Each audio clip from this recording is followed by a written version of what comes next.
I'm sure my mom was trying to protect me.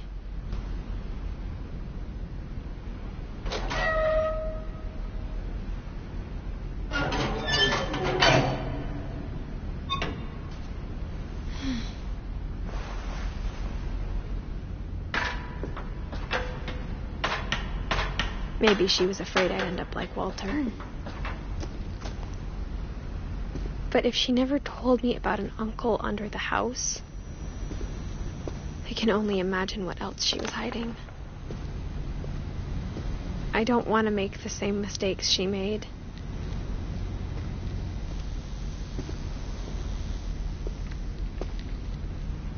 Trying to bury something that's still alive.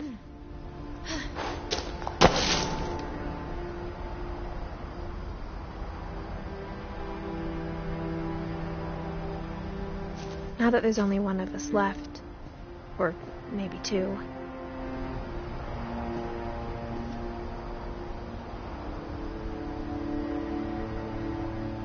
I thought it was time I heard the stories for myself and found out what happened to everyone else. But now I'm worried the stories themselves might be the problem.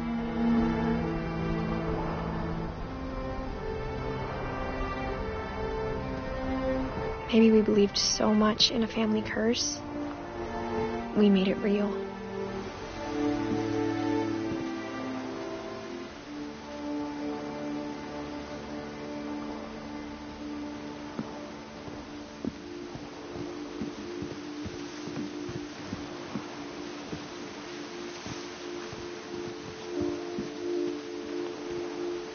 I don't know if I should even be writing this.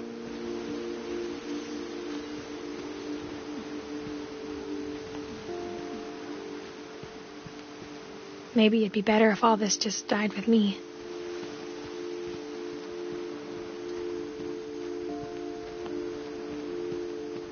But I thought you should know about your family.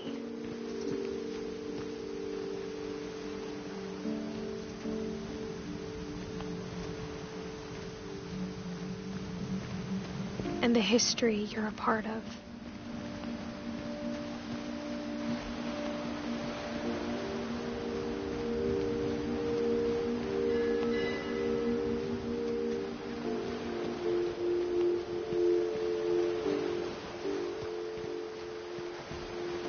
Though to be honest, I feel as lost as you probably do right now.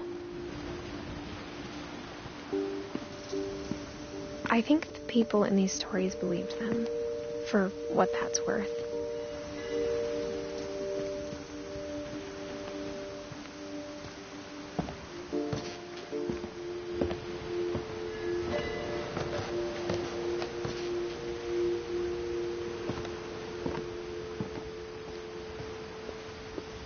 And when you look at the house, at that history of imagination and stubbornness and madness, any of it seems possible.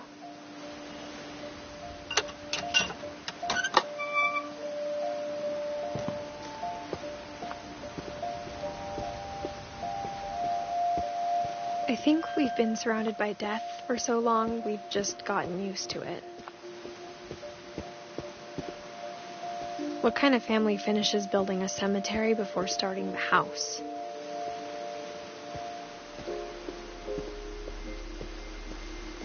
It's embarrassing for me to admit this, but the pet cemetery made me more uncomfortable than the human one. 3 of the gerbils were mine, and 2 had been my fault.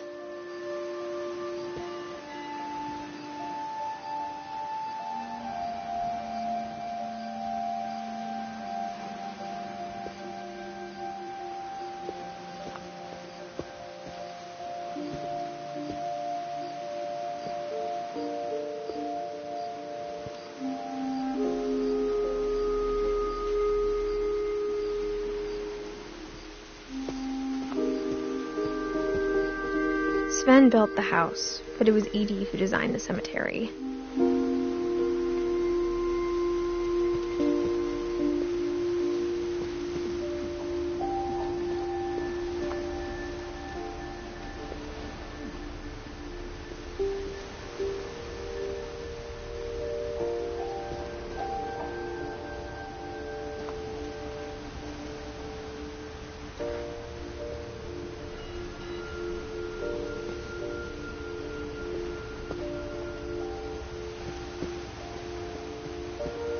I'm sure Odin's monument had been Edie's idea. My mom was always trying to move on, but for Edie, the past never went away.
She could see it poking out of the water at low tide.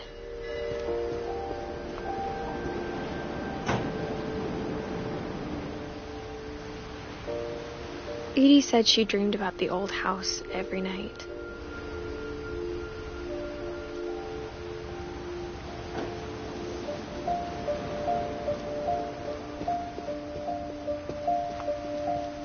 Edie's side was always easier for me to understand. But the older I get, the more I can see where my mom was coming from. Her dad had been pretty strict, but it wasn't enough to save her brothers. She was just trying to do better.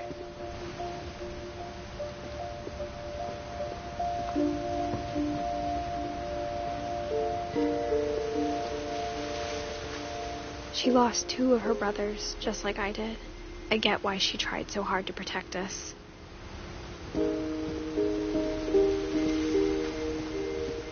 There's so many things I wish I could ask my mom now. Part of me thinks this is what she wanted all along. For me to come back someday.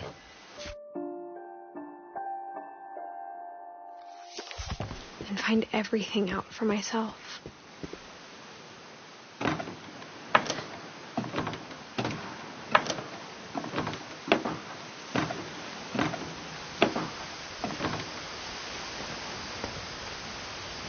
But looking back on it now, if she told me there was going to be so much climbing, I never would have come when I was 22 weeks pregnant.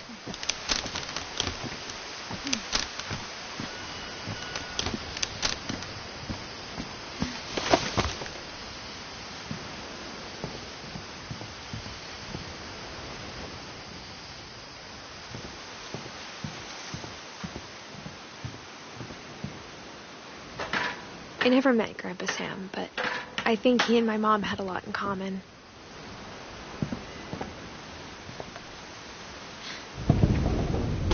They were both pretty intense.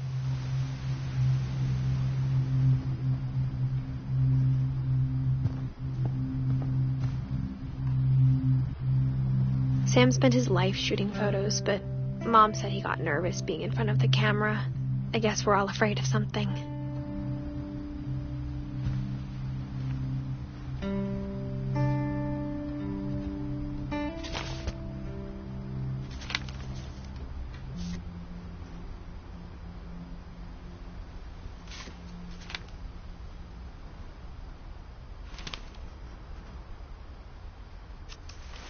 Dawn, I promise, you'll never forget this weekend.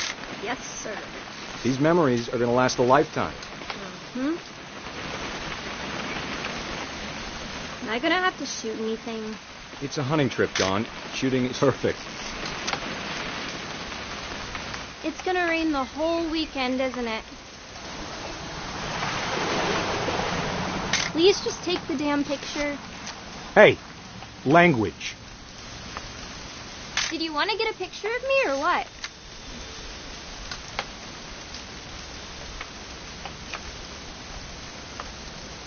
I will never forget this weekend, Dad. That's the spirit. Okay, got it. I'm gonna take some pictures, okay? Just be careful. That camera's older than you are.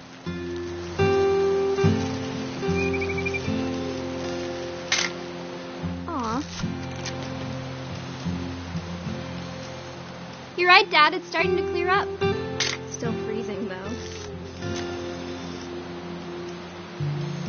Definitely should not have drunk all that coffee. Hmm. Hey!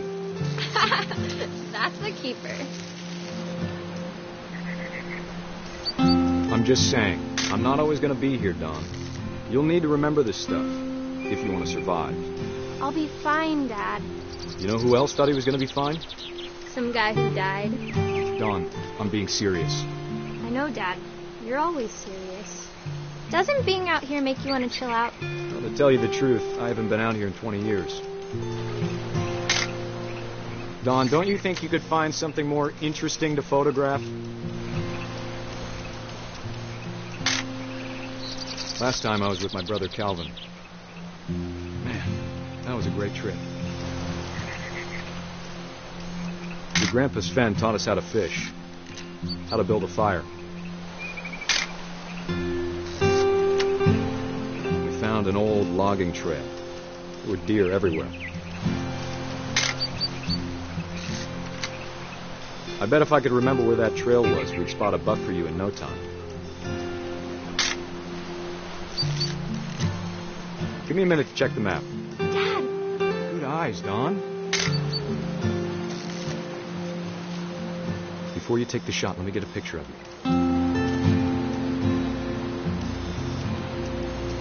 Dad, Let me get behind you. do I have to do this? Don, you don't have to do anything. Great shot, Don!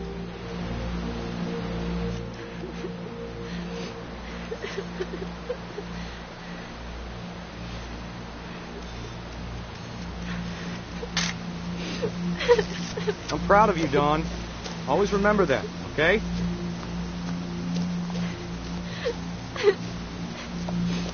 Dad, it's twitching. I think That's it's totally normal, Don. Just focus on the camera. Try not to think about... Dad!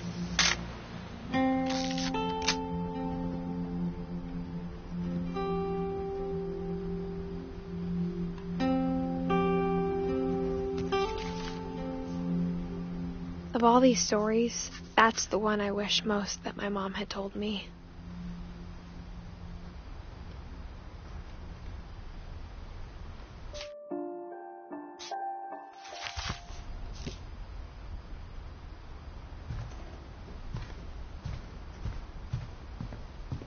Instead of hiding from death, Sam seemed to go out of his way to meet it.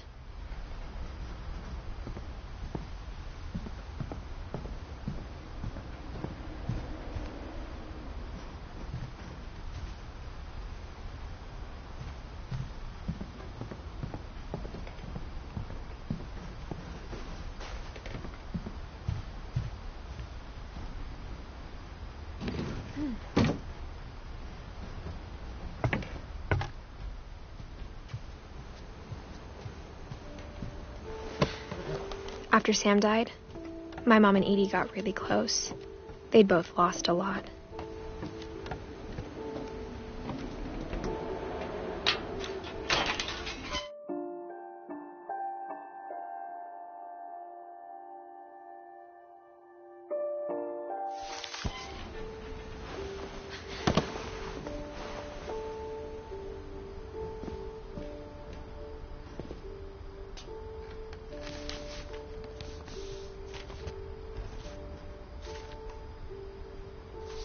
Dear Kay, do you remember the way Gregory used to laugh when he thought he was alone? Like something funny was happening, but only he could see it. I think he saw things the rest of us don't.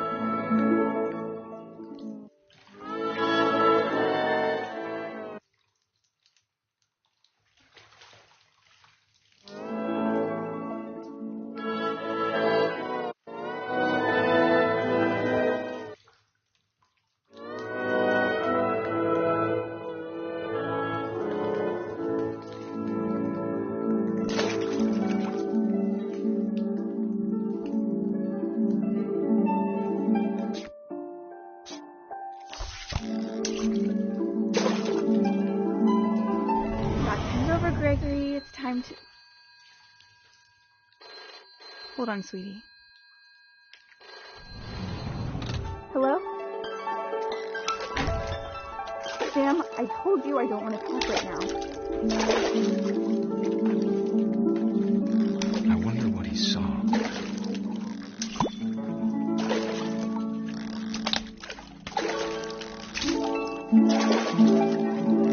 What his world was like.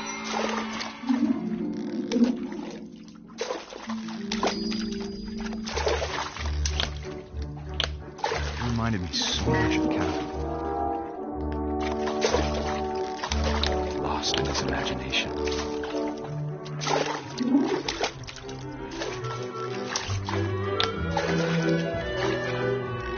Whatever it was he saw.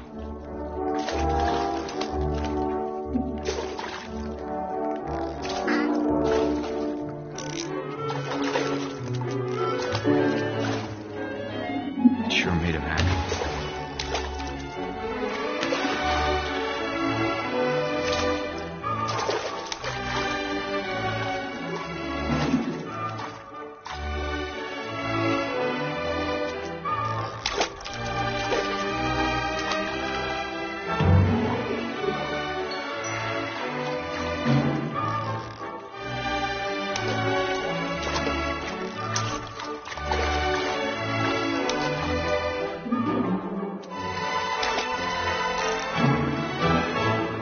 How silly it sounds.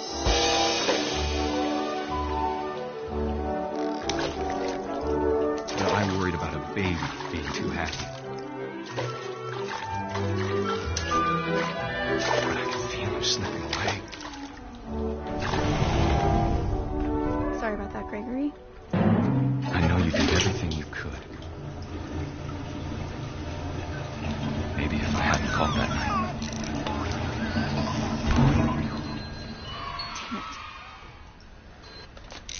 Hold on, I don't want Gregory to hear this.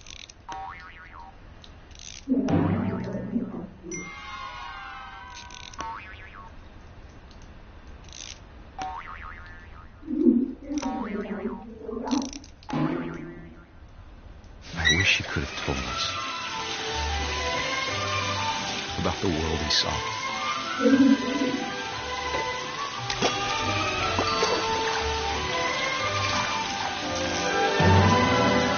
There's so much I don't understand about Gregory, about everything.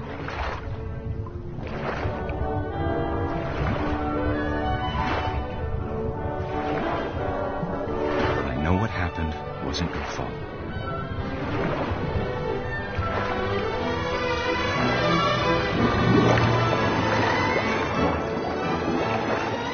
I'm sure he's happy. You want me to be happy too. Good luck, Kay. Love, Sam.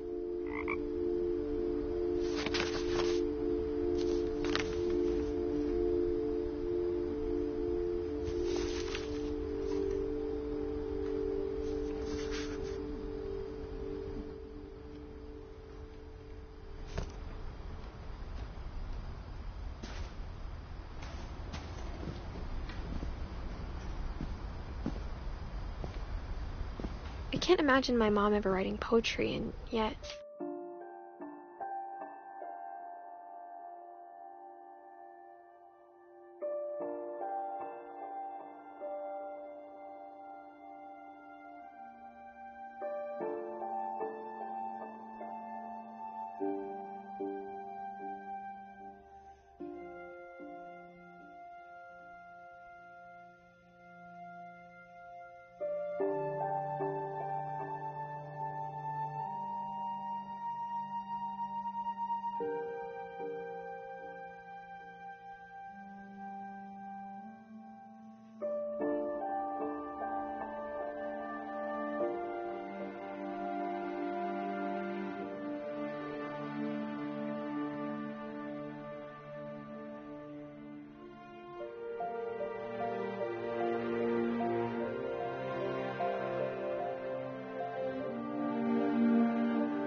A poem for Gus, who always said the wedding was a bad idea.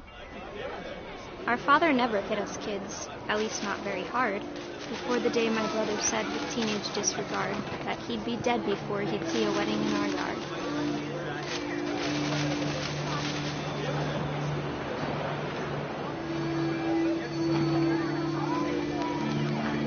My father made him come, of course, but Gus stood far apart, just flew his kite and bottled up the storm inside his heart.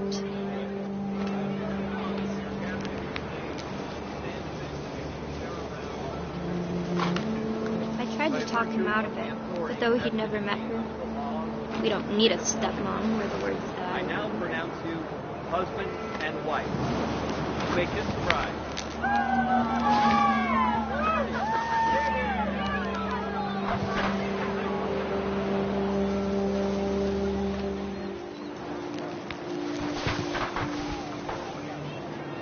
When the time for photos came, Dad ordered him to come here. But Gus declined, and as a sign held up his middle finger.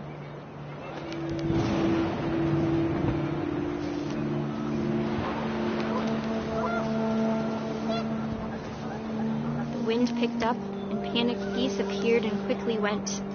But all the humans did that day was go inside the tent.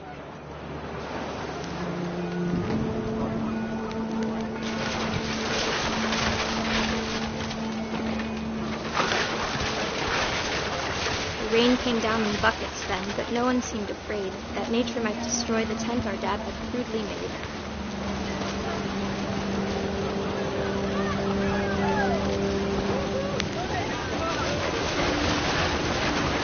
The thunder sounded much too close and full of angry power, but all my father said to this was, "Make the music louder."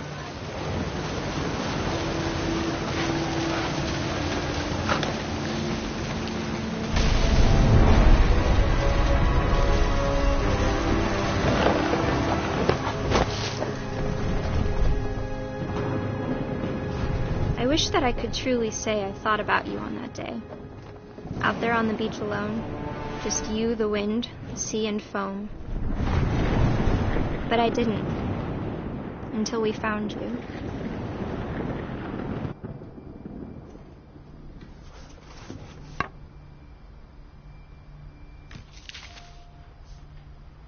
She never talked about him, but Mom told me once if I was a boy, they were going to name me Gus.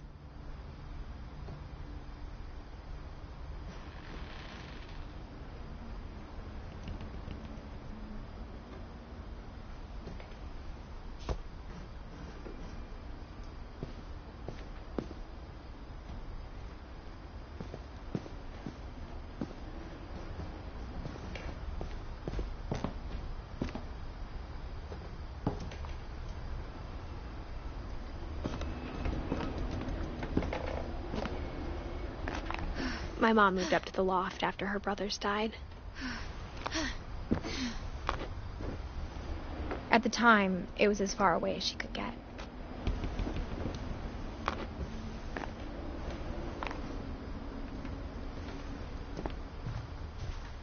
She spent a summer building houses in Calcutta, where she met my dad, Sanjay.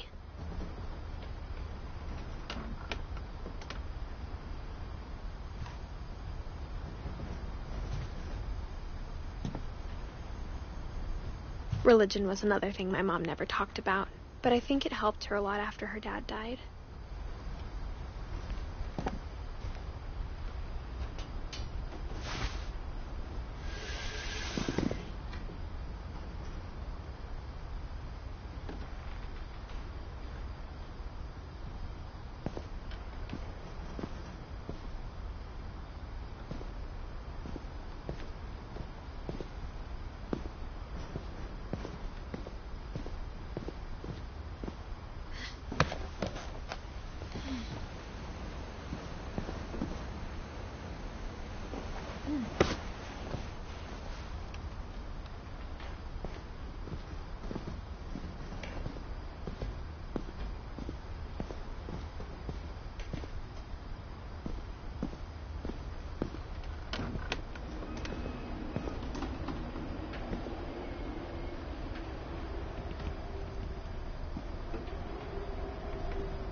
My mom moved to India a week after graduation and got a job teaching English.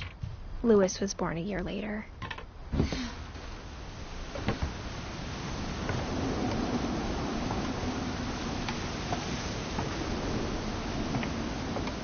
When my dad died, I don't think Mom knew where else to go.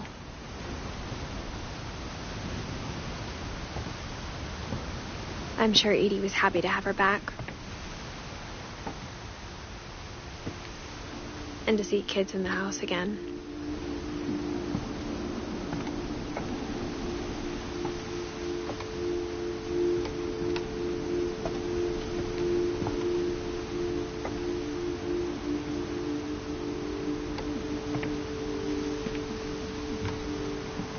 The house had to get a little bigger, but Edie was used to that.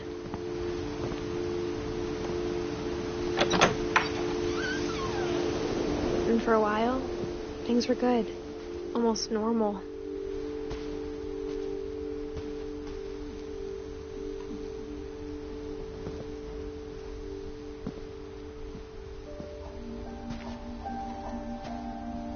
But it didn't last.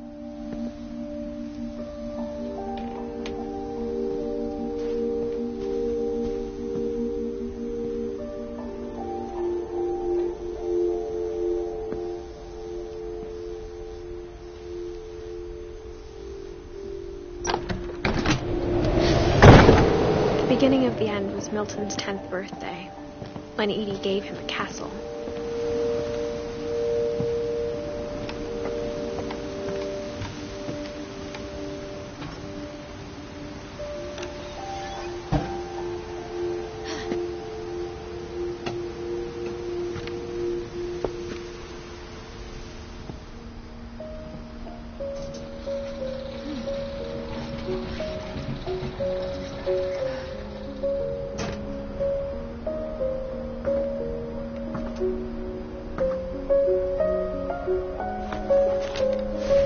Milton Finch in The Magic Paintbrush.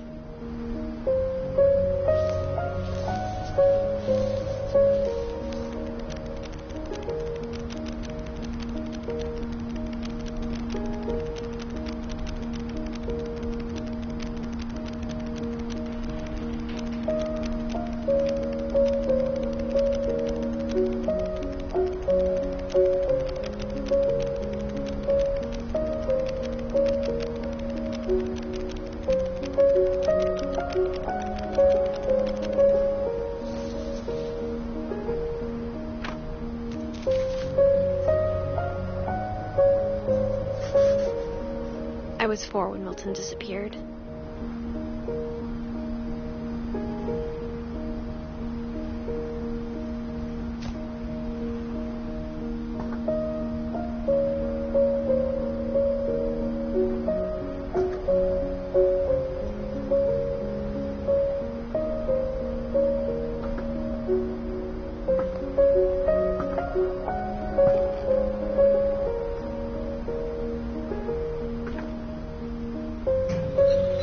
Mom spent months searching for my brother.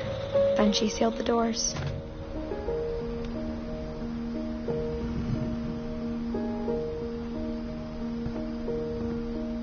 Whatever Milton had found in the house, Mom didn't want it getting out.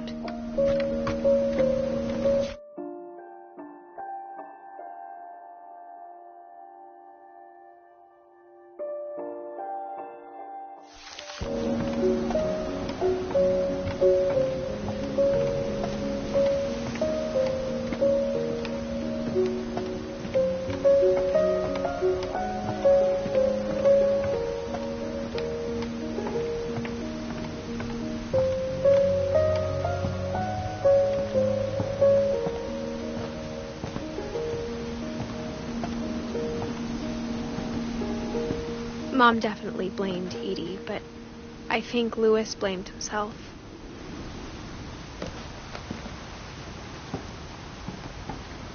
After he graduated, he just spent more and more time in his room, until Mom got him a job at the cannery.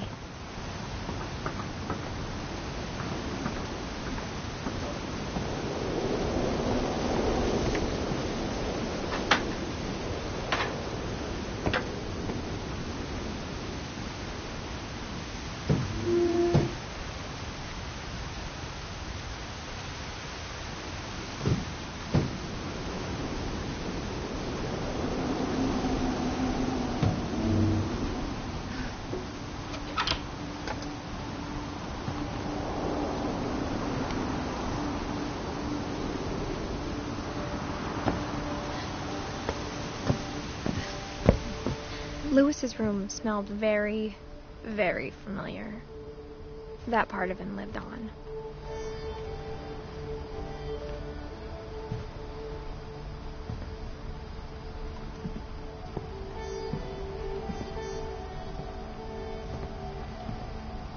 Lewis and I spent a lot of time playing games together, but he was surprisingly bad at them. He died a lot.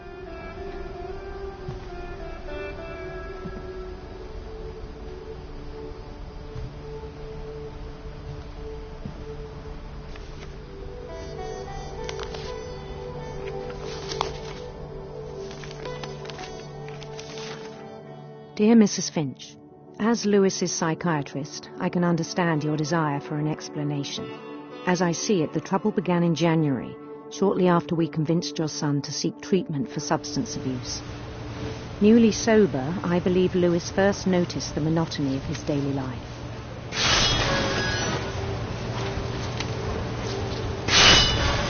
He kept working at the cannery, but he withdrew part of himself. In our sessions, I saw the same behavior. His mind began to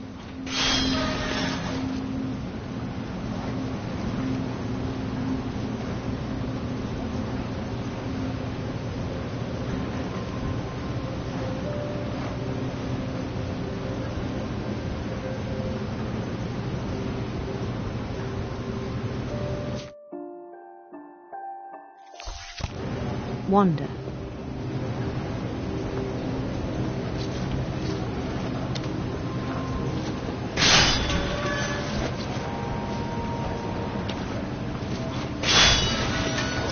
I asked him to describe it. He said he started small, imagining a labyrinth. He'd feel his way about. Then something moved. Bats and toads and things that have not names.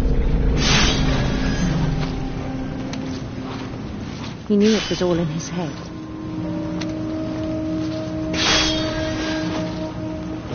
But he took it very seriously. I had hoped he'd find himself.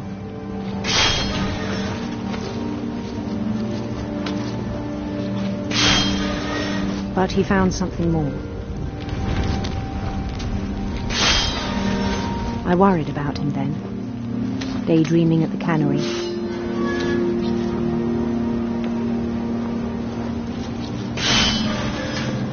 I spoke with his boss, but he said Lewis had become a model employee. Methodical, tireless, focused. Like a whole new Lewis. So I let him go on.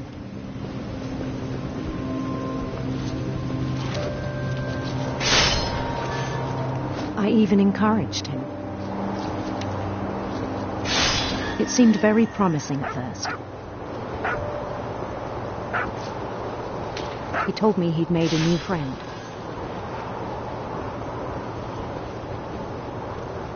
On the edge of a city he named Lewis-topia. He built the city up slowly, brick by brick. Then he made musicians.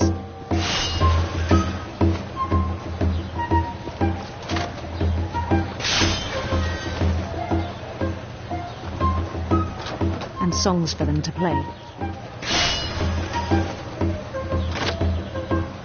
He talked about starting a band.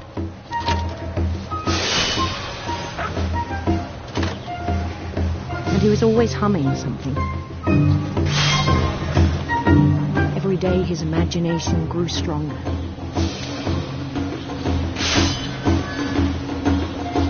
He no longer spoke at the cannery. But his chopping was as reliable as ever. Then one day it struck him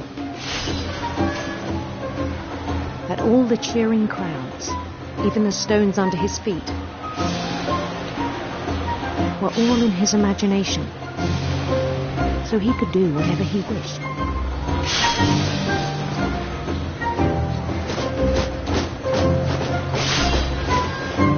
He held an election for mayor. And he won. They begged him to stay, but his mind was already wandering. It became a game for him.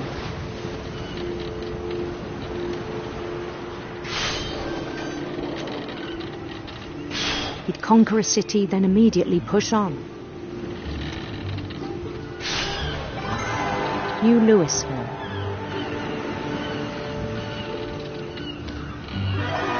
St. Louis.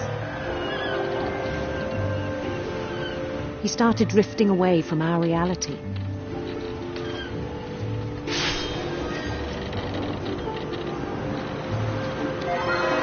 Minneapolis, until one day he forgot to go home from the cannery. Even as his mother pleaded with him, part of Louis kept sailing on.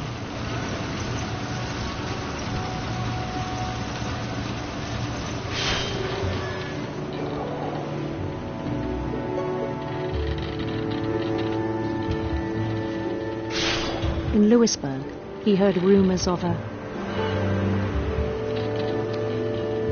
handsome queen.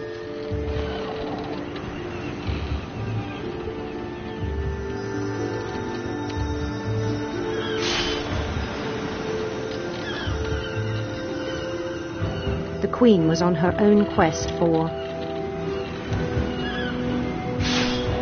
radiant rainbows.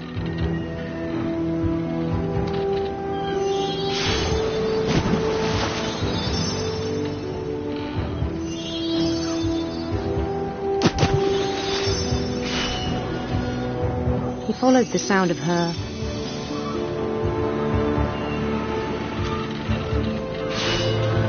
electric sitar.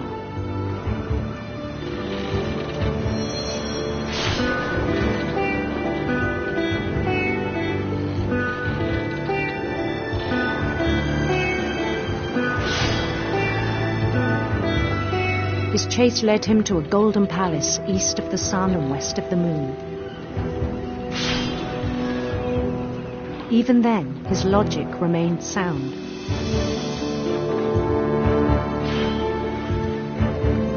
He knew the world was all in his imagination.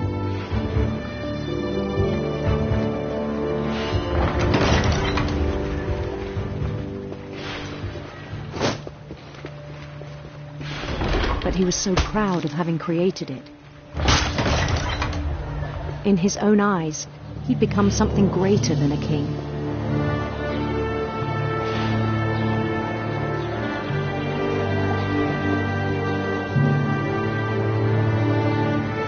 For someone who'd never known success in the real world, I think it was overwhelming.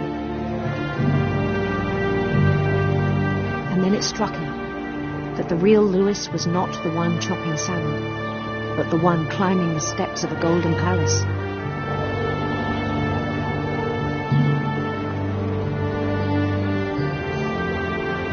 My imagination is as real as my body, he told me. It was hard to argue with him.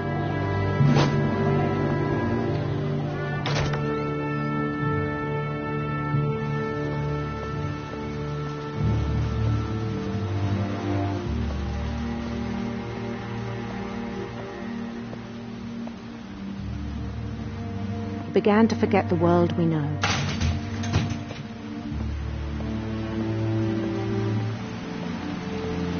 I think it pained him to remember Louis, the cannery worker.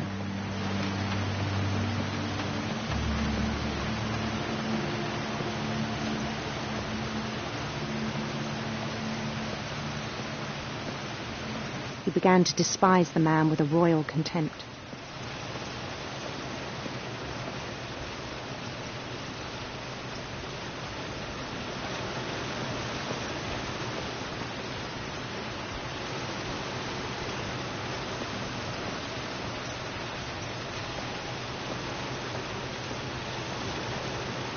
I still thought I could save him. even after he said he was being crowned king over all the lands of wonder. The palace would be packed with his companions.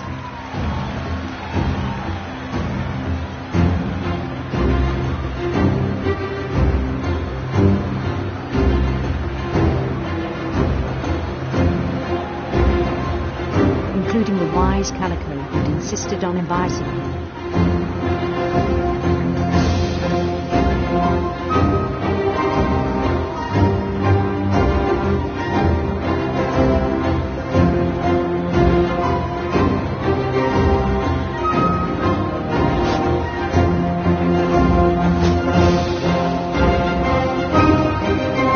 His queen waited, holding his crown.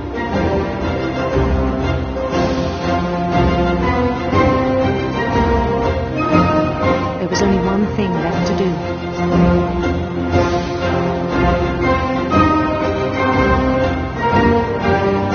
Bend down his head.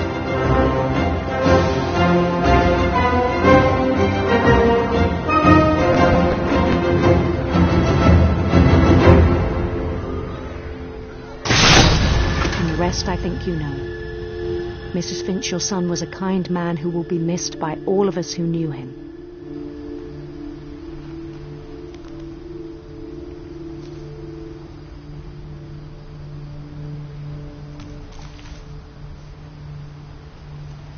My brother was really cool. I wish you could have met him.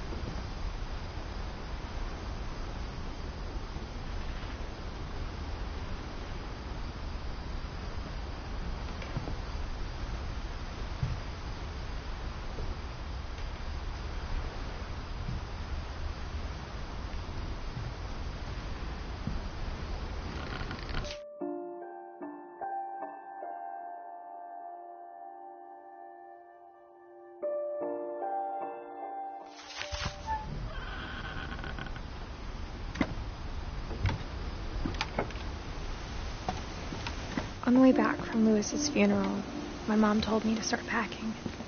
She waited until the day before we left to tell Edie. I'm not sure if she wanted to make it easier or harder.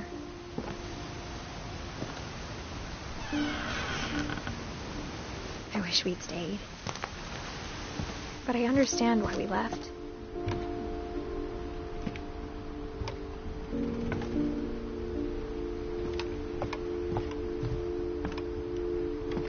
My mom ended up leaving everything behind.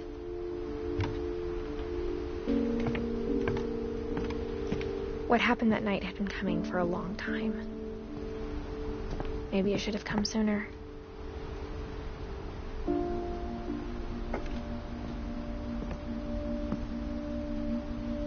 But it had to end one way or another. All that's left now is to tell you about that last night.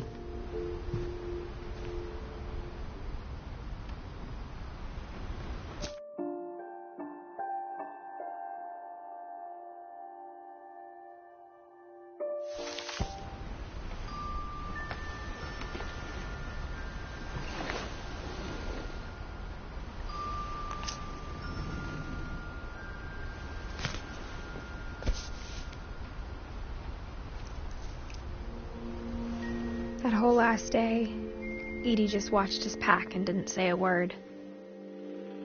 Until supper, when she raised her glass and said, "To our final night together, and all our final nights apart." Grandma, you know what I said about alcohol. Some of your medications are very Edith, specific. I left a present for you in the hallway. Why don't you go open it? The grown-ups have to argue now. I'm sorry, you're right. We're all leaving tomorrow. Let's just enjoy our last... I'm not leaving. Edith, you're excused.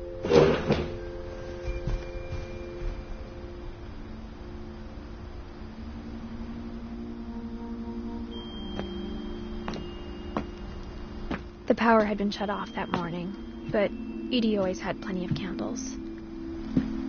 When my mom sealed the library, I don't think she knew about the other entrance. Or that Edie had a key to it.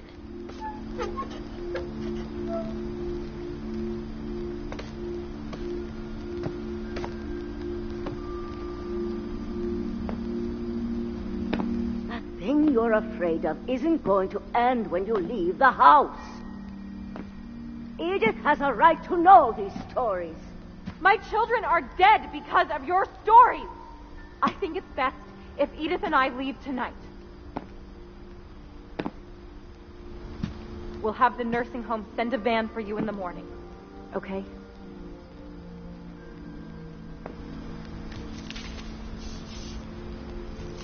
Dear Edith, there's so many stories I wish I could tell you, but there's only time for one. This is about what happened on the night you were born. That night, the tide went way, way out. It was the first and last time I ever saw the old house aground. There'd been an earthquake out in the middle of the ocean. They called it the lowest tide in 1,000 years. God, it smelled awful. You know, I've seen that house every day of my life.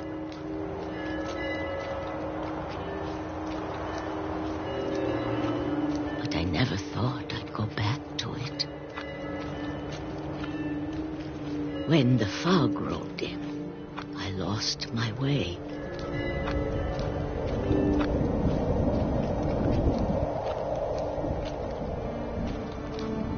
I got turned around.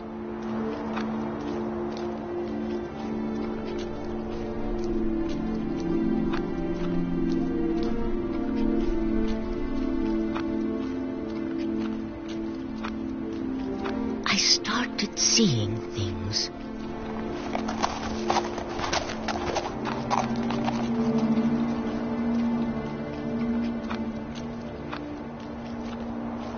Things I'd forgotten had ever existed.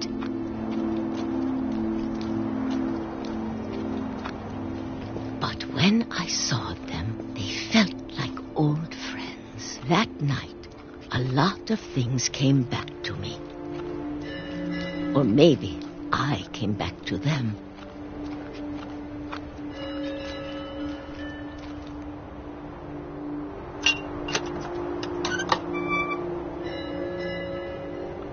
Things I can't explain, but that I need you to try and... Edith, what are you doing in here? It's mine. Edith!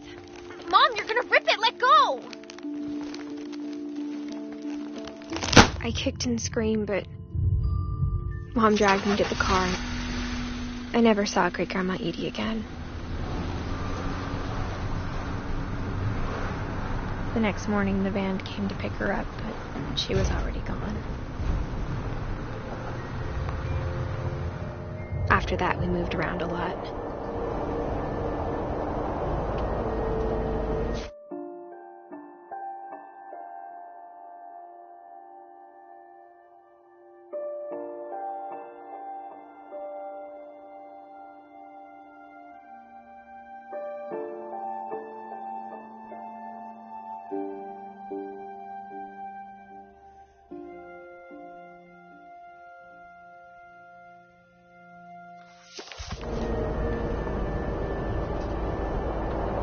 We both tried to make the best of it.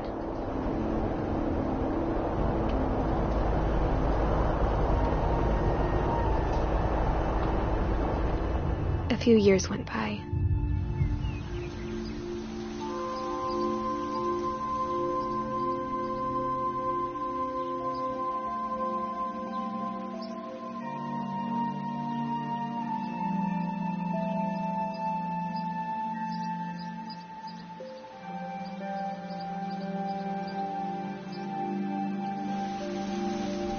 My mom didn't like to talk about it. But she started getting sick a lot. The rest happened pretty quickly.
She got better for a while,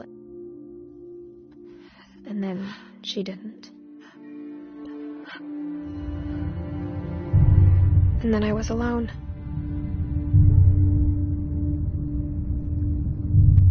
The last Finch left alive.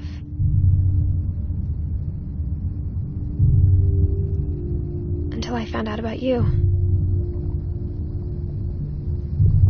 I'm still not sure what to tell you about all this.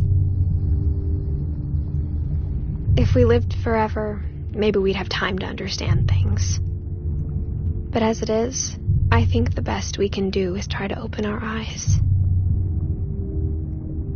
And appreciate how strange and brief all of this is.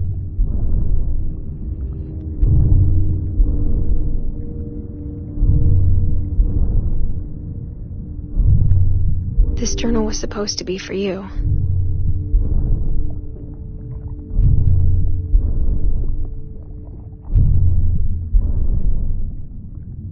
But now I hope you'll never see it. I just want to meet you.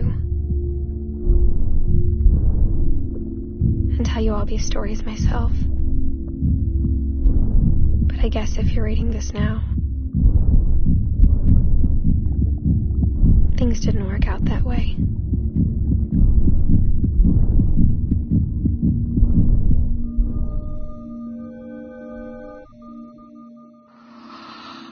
This is where your story begins.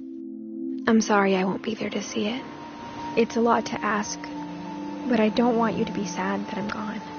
I want you to be amazed that any of us ever had a chance to be here at all. Good luck.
Dear Kay, do you remember the way Gregory used to laugh when he thought he was alone? Like something funny was happening, but only he could see it. I think he saw things the rest of us don't.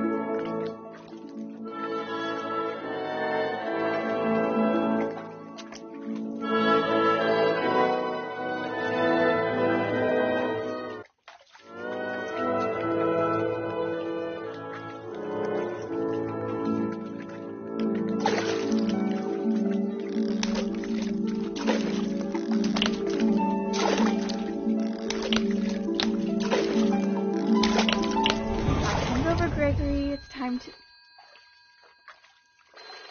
Hold on, sweetie. Hello? Sam, I told you I don't want to talk right now. I wonder what he saw.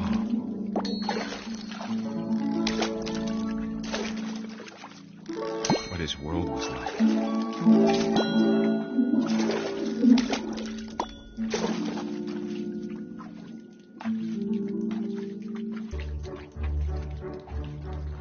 He reminded me so much of Calvin. Lost in his imagination. Whatever it was he saw, it sure made him happy.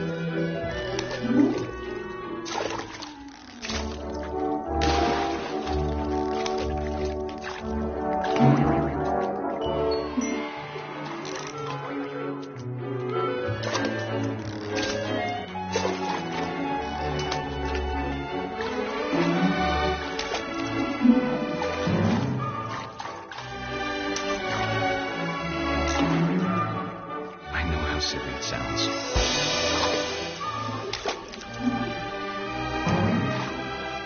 But I worried about a baby being too happy. I can feel him slipping away. Sorry about that, Gregory. I know you did everything you could. Maybe if I hadn't called that night.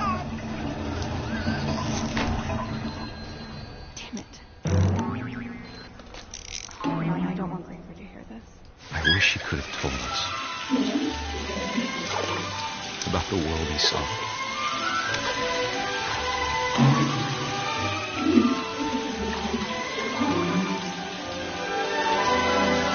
There's so much I don't understand about Gregory, about everything.